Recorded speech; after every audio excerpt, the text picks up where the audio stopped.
नमस्कार मेरे प्यारे साथियों, स्वागत है आपका अपने YouTube चैनल पवन हिस्ट्री क्लासेस में।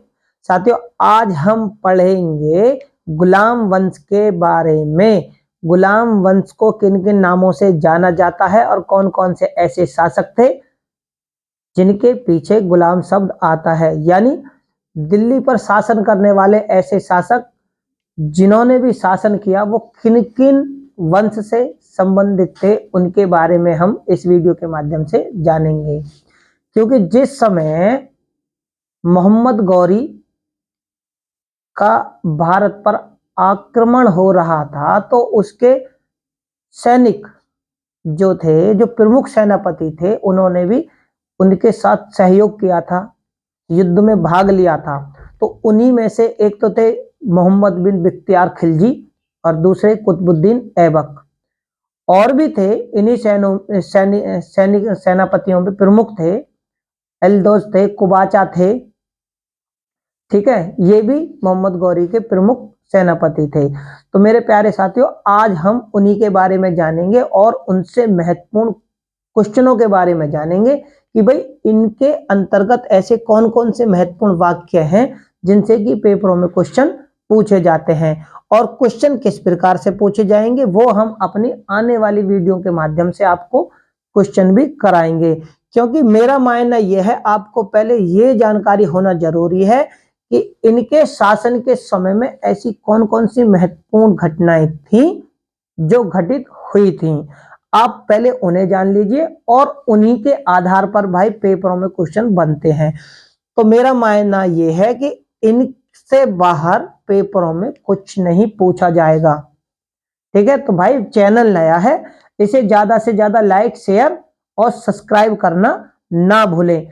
शुरू करते हैं गुलाम वंश।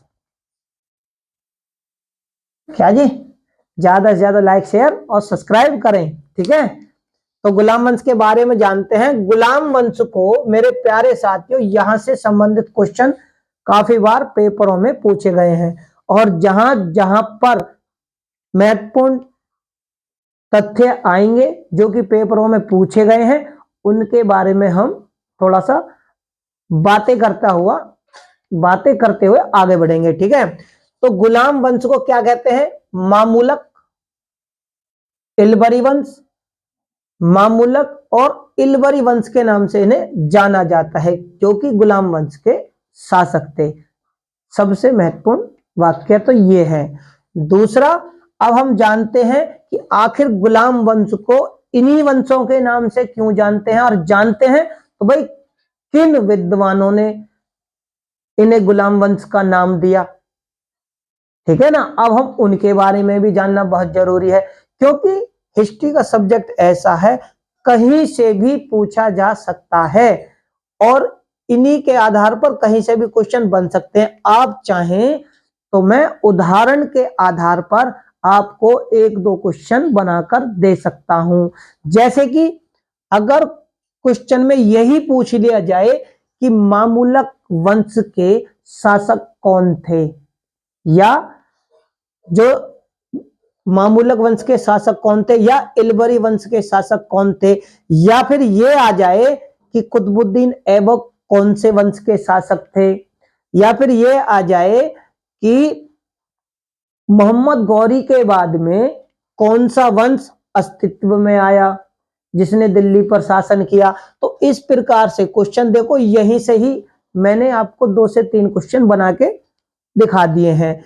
इन्हीं की तरह ही क्वेश्चन आएंगे, तो हम उनके बारे में जानते हैं कि जो फारसी इतिहासकार हैं, फारसी इतिहासकारों ने इनको किन किन नामों से, इन शासकों को कौन कौन से वंशों से संबंधित बताया, उन्हें जानते हैं।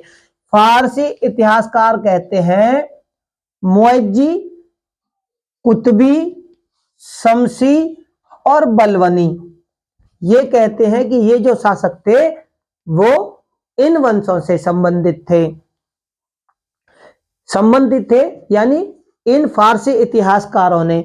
भाई गुलाम वंश को मामूलक और इल्बरी वंश के नाम से तो जाना ही जाता है, ठीक है ना, लेकिन अब इन्होंने क्या, फारसी इतिहासकारों ने इन्हें और ज्यादा वंशों में बांट दिया। इनके बाद में आधुनिक इतिहासकारों की अगर हम बात करें तो आधुनिक इतिहासकार इन शासकों को पठान वंश, गुलाम वंश और आरंभिक तुर्क और मामुलक वंश और इल्बरी वंश कहते हैं। भाई आधुनिक भी और फारसी इतिहासकार भी इन्हें इन वंशों से संबंधित कहते हैं, यानी गुलाम माता पिता से उत्पन्न संतानें।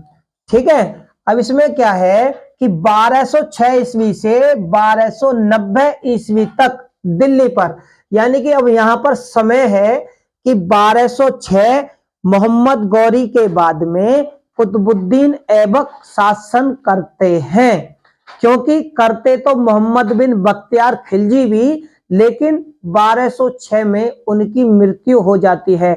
और वो इतने क्रूर शासक थे, उन्होंने हमारे देश की धरोहर जो विश्वविद्यालय थे, प्राचीन विश्वविद्यालय, नालंदा विश्वविद्यालय, तक्षशिला विश्वविद्यालय, उनको उन्होंने ज्वाला के यानी कि आग के हवाले उन विश्वविद्यालयों को कर दिया था। ये इतने क्रूर शासक थे। तो 1206 ईस्वी से 1290 ईस्वी तक दिल्ली सल्तनत पर शासन करने वाले शासकों को गुलाम वंश के नाम से जाना जाता है।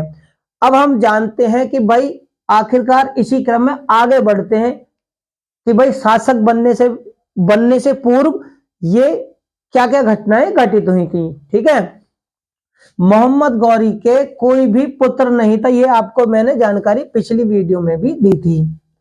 इनके कोई पुत्र नहीं था, ये अपने गुलामों को, दासों को ही अपना पुत्र मानते थे। मोहम्मद गौरी जो है, मोहम्मद गौरी के बाद में गौर का जो शासक था ना, इनका भतीजा बनता है। किसका? गौर का शासक इनका भतीजा बनता है, जिसका नाम गयासुद्दीन गयासुद्दीन महमूद था। वो यहाँ के शासक बनते हैं गौर के। और इनके बाद में इनके प्रमुख अधिकारी, मैंने कहा प्रमुख अधिकारी वही जो इनके सेनापति थे। कौन कौन से थे भाई? इनके सेनापति जो थे, ये इनके भतीजे के बाद में भाई जो इनका क्षेत्र भारत में था, जो इन्होंने मोहम्मद गौरी ने अधिकार किया था, युद्ध क्षेत्र में जीते थे, ये इनके अधिकारियों के, कमानों के, यानी इनके सेनापतियों के अधिकार में ये क्षेत्र आ जाते हैं, हाथों में आ जाते हैं। तो इनके अधिकारी कौन कौन से थे? ताजुद्दीन यल्दौज ये गजनी के शासक बनते हैं। यल्दौज गजनी के शासक बनते हैं। और नासरुद्दीन कुबाचा ये प्रमुख सेनापति थे। सिंध और उच्च, जिसको कच्छ भी बोला जाता है, ये वहां के शासक बन जाते हैं। अब कुतुबुद्दीन ऐबक जो हैं वो उत्तरी भारत के शासक बन जाते हैं। यानी इनके बाद में गौर के शासक तो उनके भतीजे हो जाते हैं, लेकिन गौर से आगे के क्षेत्र में, गौर से और भारत के क्षेत्रों में इनके प्रमुख सेनापति यहाँ के शासक बन जाते हैं। इनमें एक शासक और थे जिनका नाम, तो सेनापति और थे जिनका नाम मोहम्मद बिन बख्तियार खिलजी था, जो कि इनके सैनिक अभियानों में इनके साथ थे, लेकिन उनकी 1206 में मृत्यु हो जाती है। तो उनके बारे में केवल इतना ही जो कि पेपरों में पूछा जाता है। उनके बाद इनके ये प्रमुख सेनापति हैं जो कि मोहम्मद गौरी के साम्राज्य को आपस में बांट लेते हैं।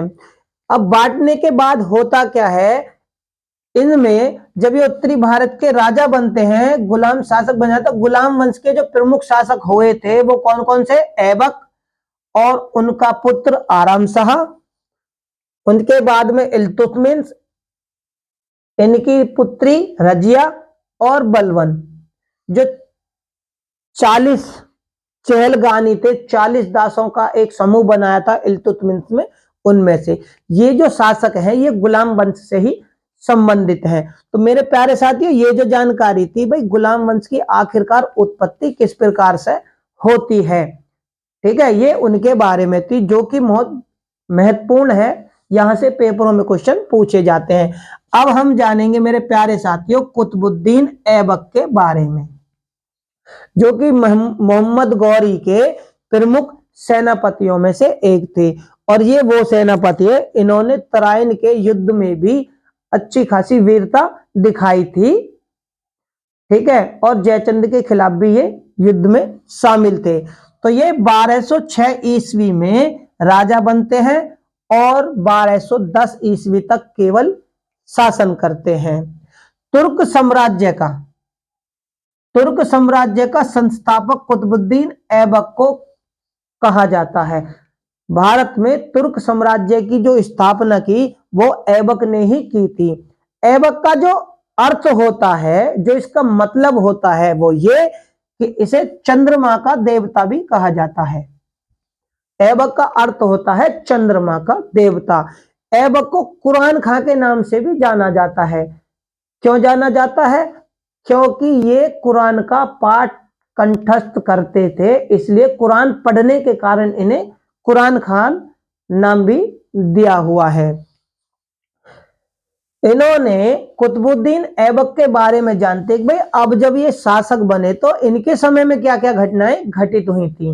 एक ये कि इनके नाम का जो अर्थ है वो चंद्रमा का देवता है। इसके बाद क्या होता है कि जब ये राजा बनते हैं तो आसपास के साम्राज्य के जो और शक्तिशाली राजा थे उनसे ये अपने वैवाहिक संबंध जोड़ते हैं। तो किस तरीके से? ये अपनी पुत्री का विवाह इल्तुतमिश से करते हैं। इल्तुतमिश से करने का कारण क्या हो गया? क्योंकि ये भी इल्तुतमिश जो थे ये भी मोहम्मद गौरी के साथ युद्धों में शामिल थे और ये चौहानों के खिलाफ इन्होंने भी अच्छी खासी वीरता दिखाई थी, इसलिए ये इनके पसंदीदा हो जाते हैं, वीर योद्धा थे इसलिए। अब कुतुबुद्दीन ऐबक इल्तुतमिश के साथ तो अपनी पुत्री का विवाह करते हैं, तो ये हो गए ससुर, ये हो गए दामाद। इसके बाद में ये अपनी बहन का विवाह किससे करते हैं? नासरुद्दीन कुबाचा, जो कि मोहम्मद गौरी के प्रमुख सेनापतियों में से एक थे। और ये कहां के शासक बनते थे? कहां के? नासरुद्दीन कुबाचा सिंध और उच्च के शासक बने थे। तो अपनी बहन की जो शादी करते हैं वो नसरुद्दीन कुबाचा से करते हैं।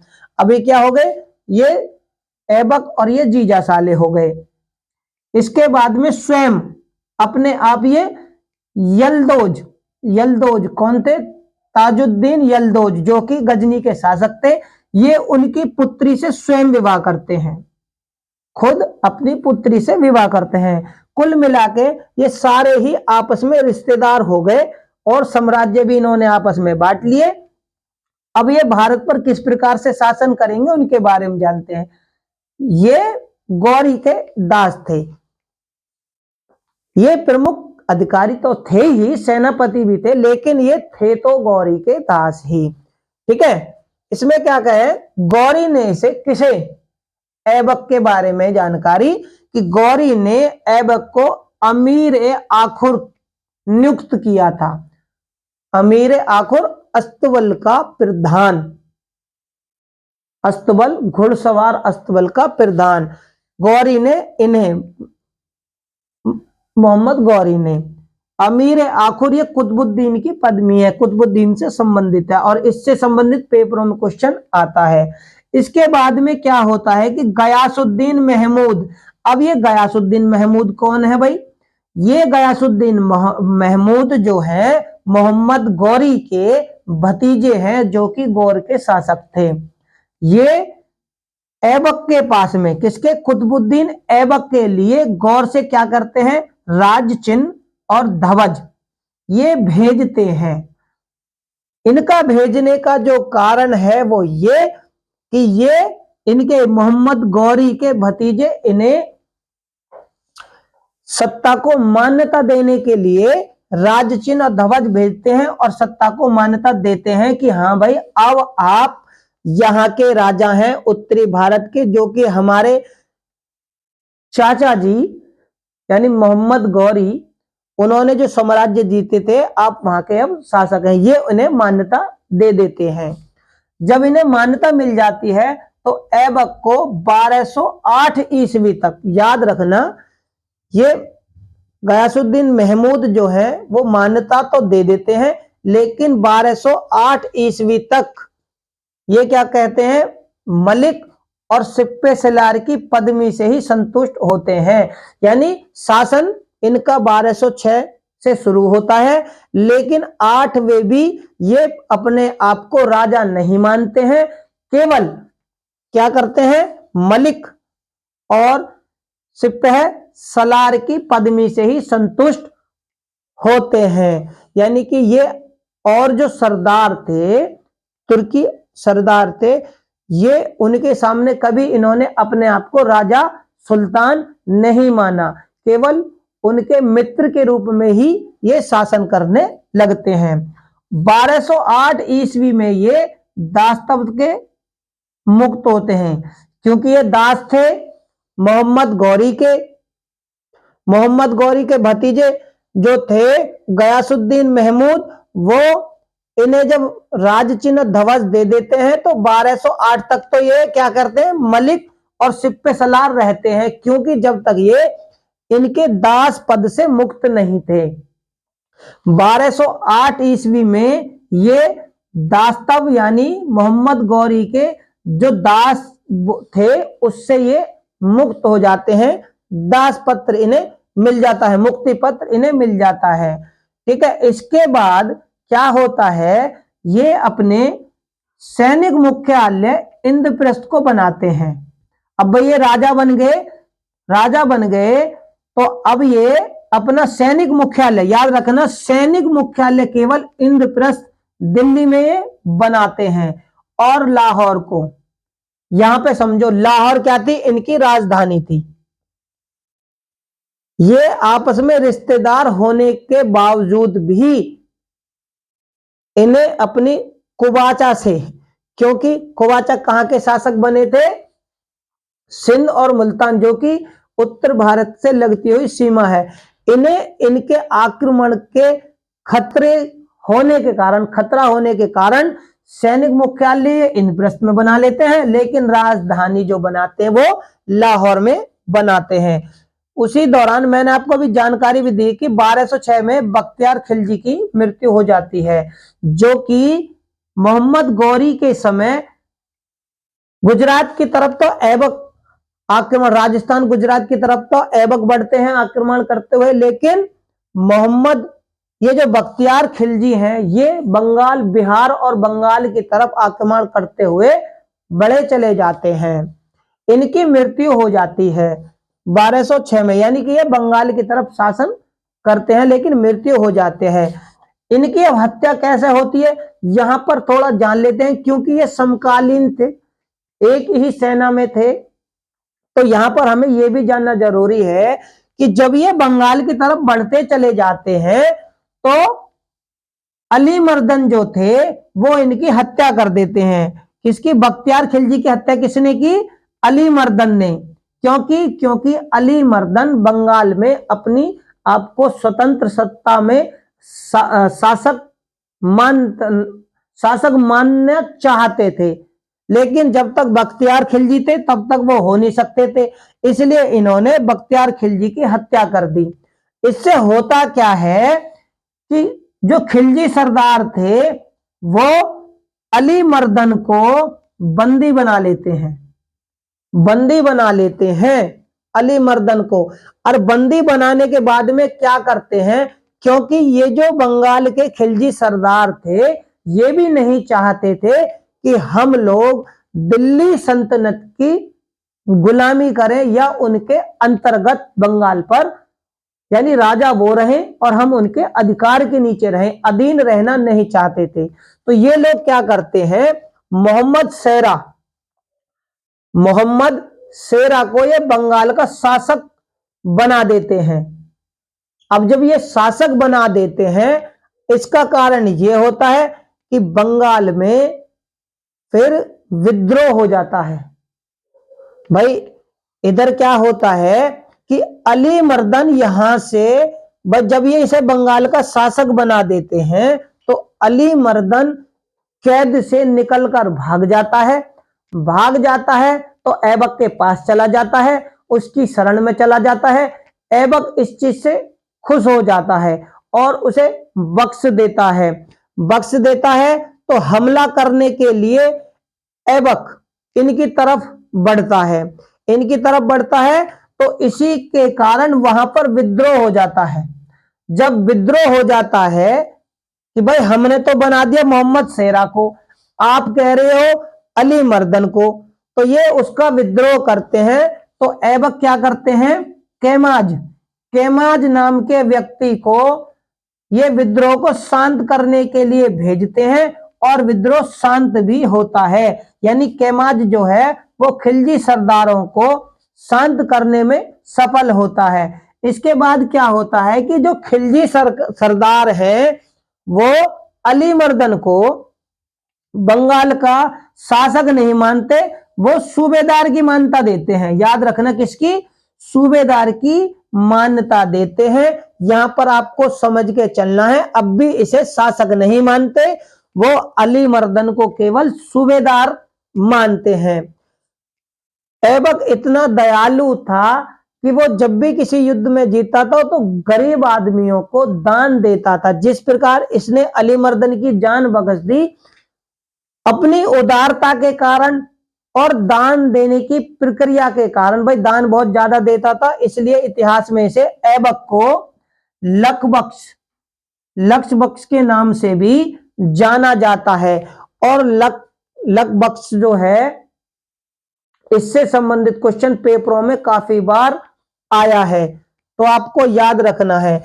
इसी बीच इनके जो विद्वान हैं फरिश्ते कहते हैं कि जो आदमी ऐबक के समान, कुतुबुद्दीन ऐबक के समान धन देता है, दान देता है, उदारता का कारण बनता है, यह कहते उसे ऐबक कहकर पुकारा जाता है।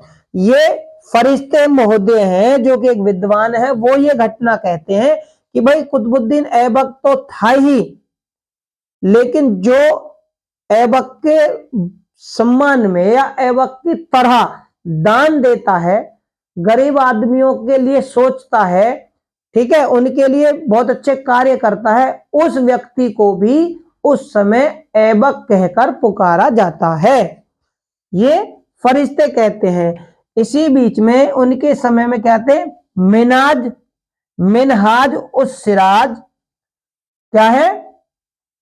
मिनहाज उस सिराज, ये क्या कहते हैं? ऐबक को। भाई उनकी दान के कारण, दानशीलता के कारण, अच्छे गुणों के कारण मिनहाज उस सिराज कहते हैं ऐबक को। हातिम ताई द्वितीय, याद रखना, हातिम ताई द्वितीय ऐबक को कहा जाता है, पर किसके द्वारा? मिनहाज उस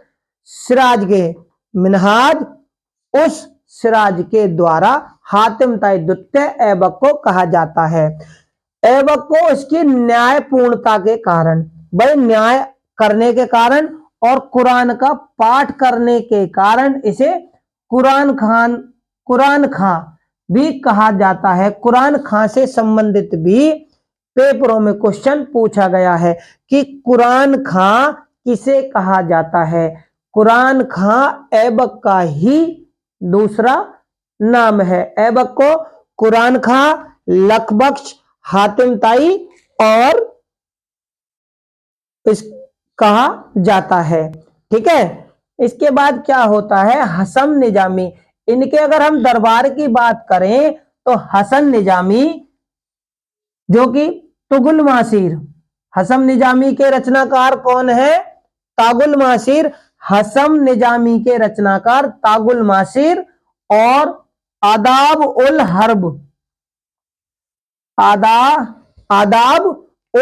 हर्ब के जो रचनाकार हैं फक्र ए मुदव्वीर। ये इन विद्वानों को ऐबक का संरक्षण प्राप्त था। याद रखना, इन विद्वानों से संबंधित भी क्वेश्चन पेपरों में पूछा गया है, क्योंकि कुतुबुद्दीन ऐबक के दरबार में या इनकी सभा में जो संरक्षण प्राप्त विद्वान थे वो कौन कौन से थे? तो फक्र ए मुदव्वीर और तगुल मासीर, ये दो ऐसे विद्वान थे जिन्होंने, एक ने हसन निजामी लिखी थी और एक ने आदाब उल हर्ब। ये कुतुबुद्दीन ऐबक के शासन काल में ही लिखे गए इनके पुस्तकें हैं। इनके रचनाकार मैंने वो आपको अभी जानकारी दी है।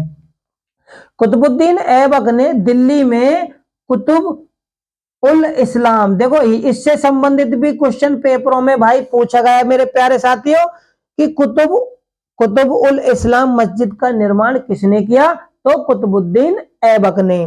तो इन्होंने क्या किया था, दिल्ली में कुतुब उल इस्लाम मस्जिद और अजमेर में 2.5 दिन का झोपड़ा, 2.5 दिन का झोपड़ा, जो कि पहले जैन मंदिर था, बाद में विष्णु मंदिर बनता है। क्योंकि जैन समय में पहले पूर्व मध्यकाल में ये क्या था, विष्णु जैन मंदिर, उसके बाद में मध्यकाल के पूर्व यानी वर्धन समय के बाद में, और मोहम्मद गौरी से पूर्व क्या था, ये विष्णु मंदिर था। लेकिन जब गौरी का आक्रमण होता है मध्यकाल के दौरान, तब इसमें क्या होता, विष्णु मंदिर को तोड़कर ये अजमेर में 2.5 दिन का झोपड़ा बनवा देते हैं कुतुबुद्दीन ऐबक।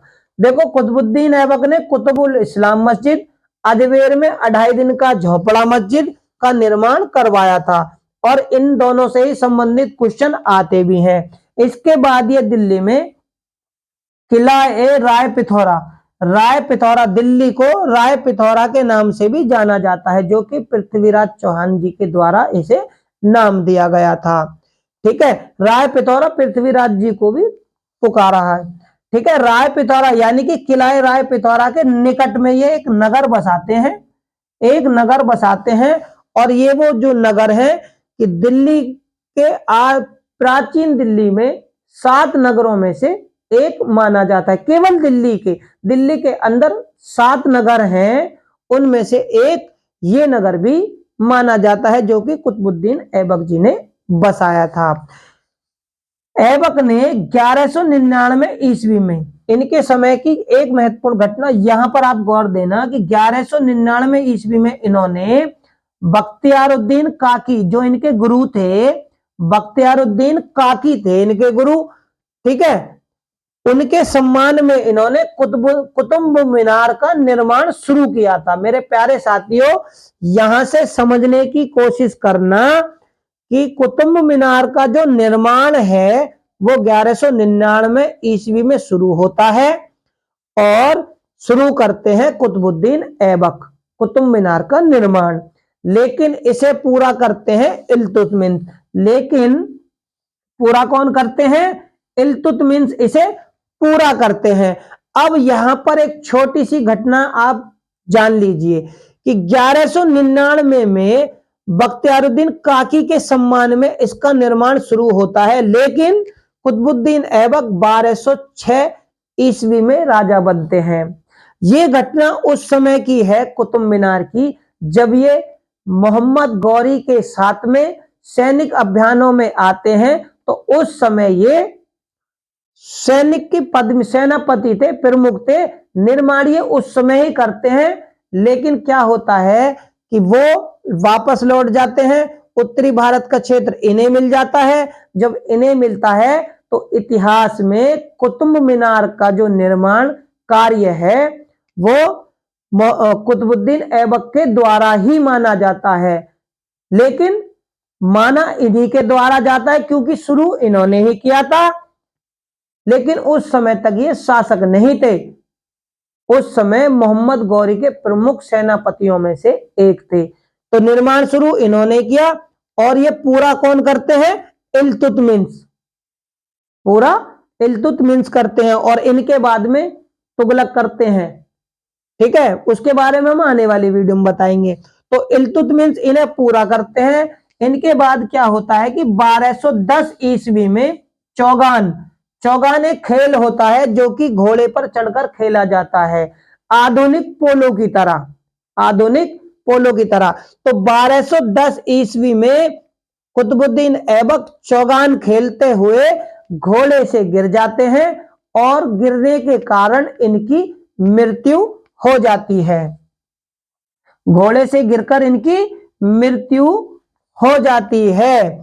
तो मेरे प्यारे साथियों, उम्मीद करता हूं आपको गुलाम वंश से संबंधित घटनाएं, महत्वपूर्ण घटनाओं के बारे में और गुलाम वंश के जो तुर्क संस्थापक थे कुतुबुद्दीन ऐबक, उनसे संबंधित, उनके शासन से संबंधित महत्वपूर्ण घटनाओं के बारे में जानकारी मिली होगी। तो मेरे प्यारे साथियों, चैनल नया है, इसे ज्यादा से ज्यादा लाइक, शेयर और सब्सक्राइब करें। बेल आइकन को दबाना बिल्कुल ना भूलें। डिस्क्रिप्शन बॉक्स में लिंक दिया हुआ है, वहां पर जाकर आप हमारी सारी वीडियो को देख सकते हैं। धन्यवाद।